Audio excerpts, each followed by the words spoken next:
Magandang umaga po sa inyong lahat.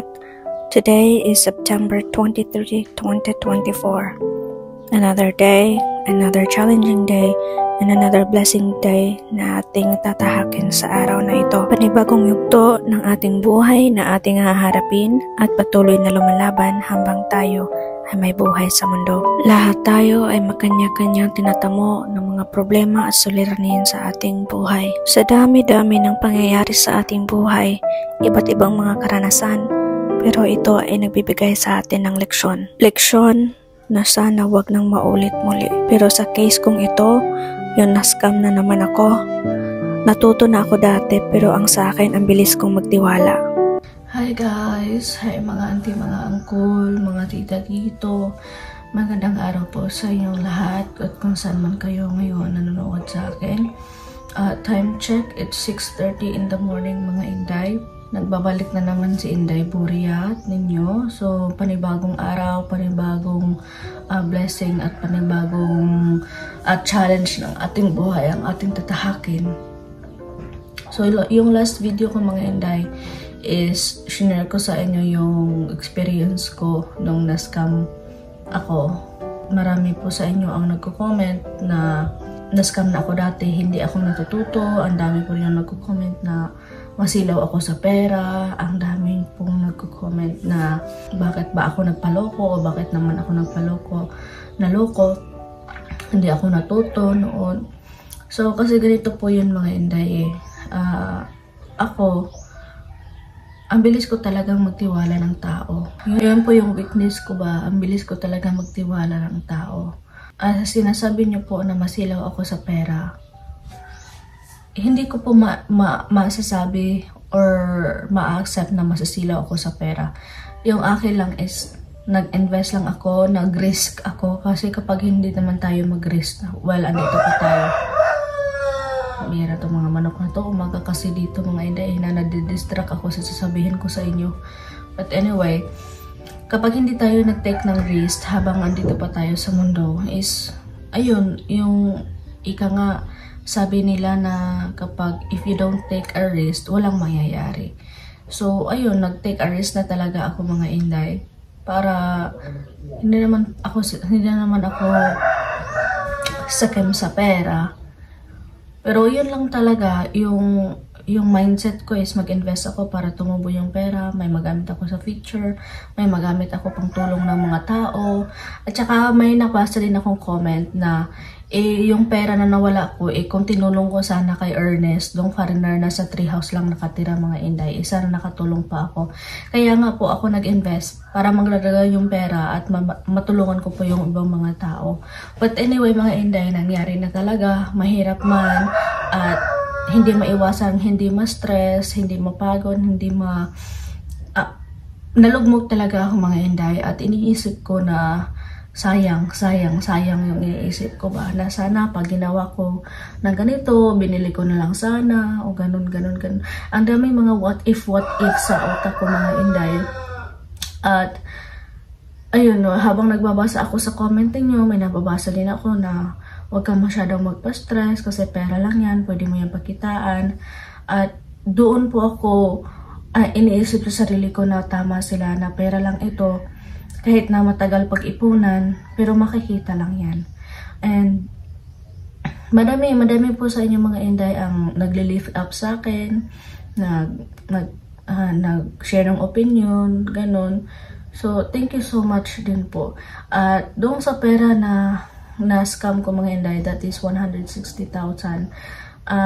Ayun na, hindi ko alam kung may nagpatulfo pa dun sa Jose Elvin Torres na yun mga Inday. Pero may nag-take action na po at itong video ipapakita ko po sa inyo.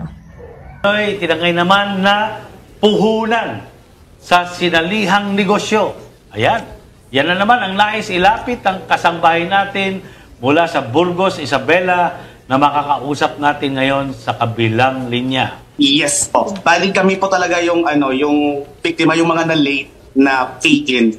Pero lahat po kami dito ay biktima po lahat ni Jose Elvin Torres na yan na pinangako sa aming lahat. Sir, sa lahat ng transaksyon na to, isang tao lang ang kausap nyo? Itong si Mr. Torres lang? That's correct po. Meron po siyang kasamahan, bali dalawa po. Siyempre, para maiwasan na rin po siya ng mga iba pa nating Ayan na mga po siya, kababayan. sir. Ayan Diba? na siya. Po. Yan. Pakinggan natin yung Pwede bang may niya. audio po para marinig Sinasabi natin? niya. I would like to announce na ongoing pa po ang ating payout until Sunday dahil ang ating regular Jet Fund Day o releasing ng payout is from Wednesday to Sunday. I know marami ang excited na sa kanilang mga payout, but don't worry po dahil marireceive nyo po ang inyong mga payout. Bigyan natin ng oras ang ating staff o accounting bureau dahil as you can see, almost 24,000 members na po tayo, so hindi po natin ito kaya i-release ng isang araw lang. I hope that you understand. Congratulations sa lahat ng nakareceive na ng kanilang mga payouts. Again, I'm Jose Elvin Torres, CEO and founder of Jet Enterprise. Ayun po, may nag-take action na po at ako rin po, malayo ako sa Manila. So nag-chat din ako sa page nila at hiningian din po ako ng proof ng pera na ganun yung pera na wala ko mga inday. So ayun na, pinadala ko na yung receipt ng pera na napadala ko. And that's it mga inday. Ayoko na pong ungkatin yun. Bahala na po sila. At kasi malayo ako sa kanila na gusto ko man sanang sumabay sa pag take action nila. Pero ipababahala ko na lang sa kanila mga inday. So may nabasa din ako sa comment section na uso yan, 2002 pa lang ng ganun ng mga Ponzi scheme. First time ko kasing mag-invest ng ganito. Yung iba kasi, crypto din yun, pero iba yung pamamalakad nila. Ngayon dito mga inday, nasasabi ko na maganda to, transparent. Kasi yung CEO mismo is nakipag-usap sa akin, nakipag-usap sa lahat ng mga member. Every Friday may tinatawag sa Jet Connect na nagbi-meeting lahat ng mga members. So, at sabi naman ng mga iba na, oo, ang ganda dito kasi transparent, wala kang makikitang CEO, na ganun.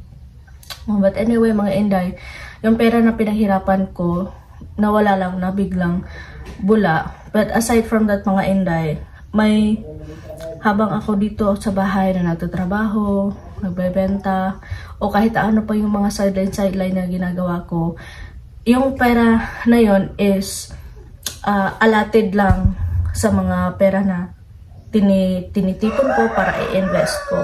At may pera din akong sineset aside para sa mga luho ko, para sa mga gusto kong maabot, gusto kong ma-experience, mga inday. So lately, I feel so drained, I feel so stressed, and I feel so burnout sa pagluluto.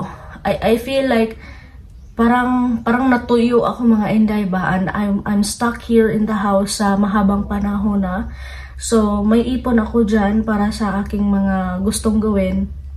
So nakapag-decide ako mga inday na magbiyahe ako at I will just going to take a break na lang dito sa bahay mga inday. At yung sa mga kangkong chips ko sa crispy malunggay is andito pa naman rin kasi I cook a lot para magkaroon ako ng maraming stocks para pag wala ako dito mga inday. At may nag-order din sa inyo ng kangkong chips at saka crispy malunggay is makakapagpa-deliver pa din ako. And lately ko lang to na realize mga inday na I think I need a break. Tapos yung family ko din, alam nila yung pera na nawala sa akin. And they said na, oh sige day, mag-take a break ka. Ang plano ko this time is, kasi medyo matagal din akong nagstay lang dito sa bahay. Plano ko this time is papunta ako ng Siquijor kasi andun na ako sa Siquijor dati. 3 weeks ako nagstay sa Siquijor, yung nag-volunteer ako as volunteering sa isang hostel.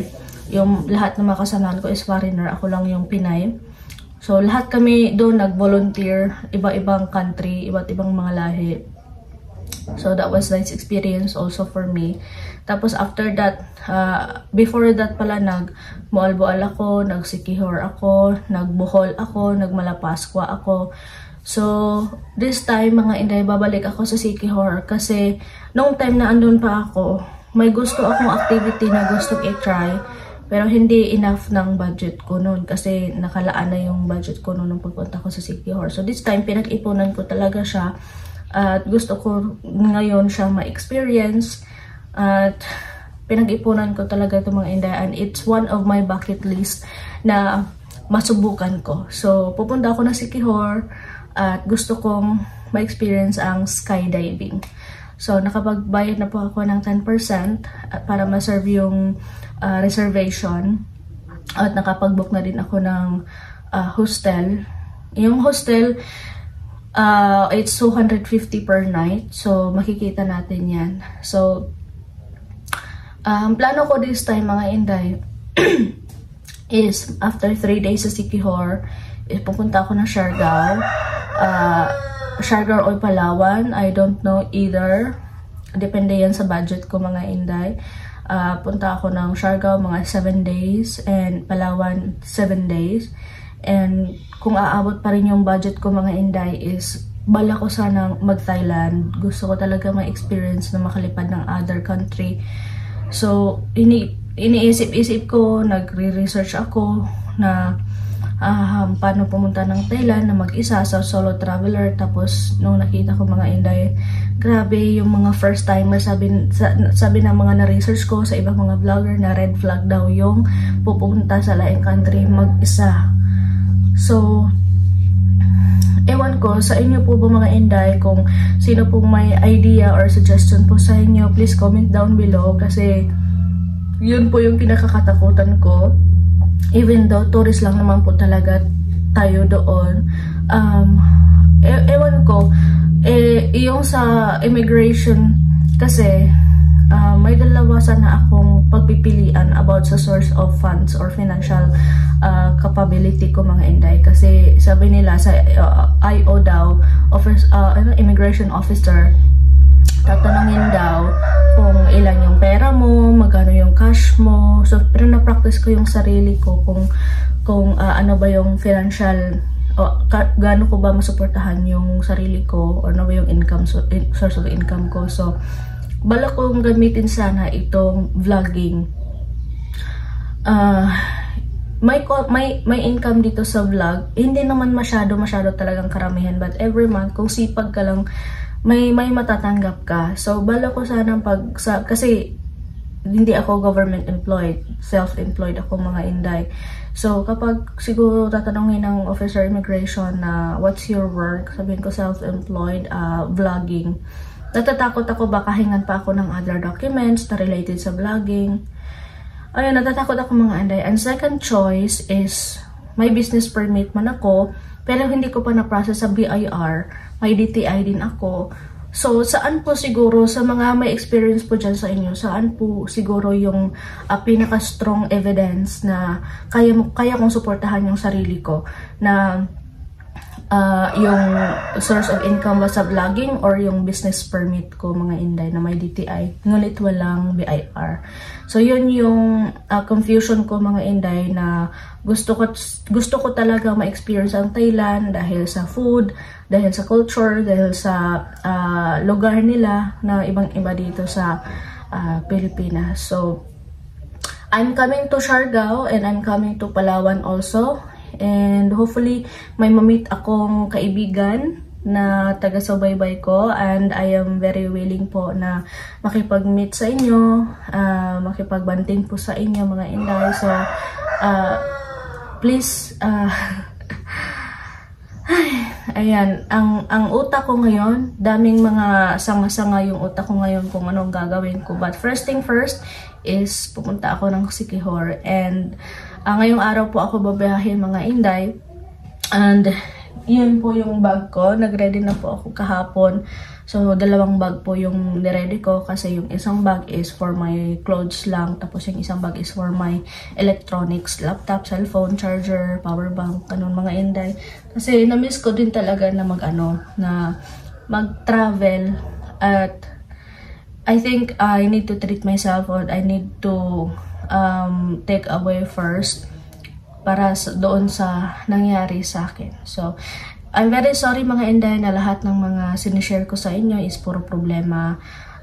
It's real, and it's really happening in my life. Alangan ba naman po na yung kahit na hindi totoo, kahit na problemado ako, hello, masaya ako na magsasalita in front of you, mga Inday. So, I am sharing my personal experience to you, at sana po makunan ko po din yun ng leksyon, and kasi sa aking mga experience, I learned from it, although mahirap i-apply yung iba. At ayun, nabubudol pa rin ako, nasa scam pa rin ako, kasi nga sa kagustuhan na makaipon. And now, na-realize ko mga Inday na it's really impossible na may company na mag-offer sa inyo ng 30%, just only 7 days or how many days, kasi nga, according sa book na nabasa ko, nag-i-invest din ako ng libro mga Inday, nagbabasa din ako ng libro about entrepreneur, at saka yung mga libro ni Mr. Chinkitan. So, ito yung nabasa ko, Ipon Diary, may Ipon Diary. So, dito po sa libro na ito, nakuha po yung money or yung pinag-ipunan ko para sa aking mga luho.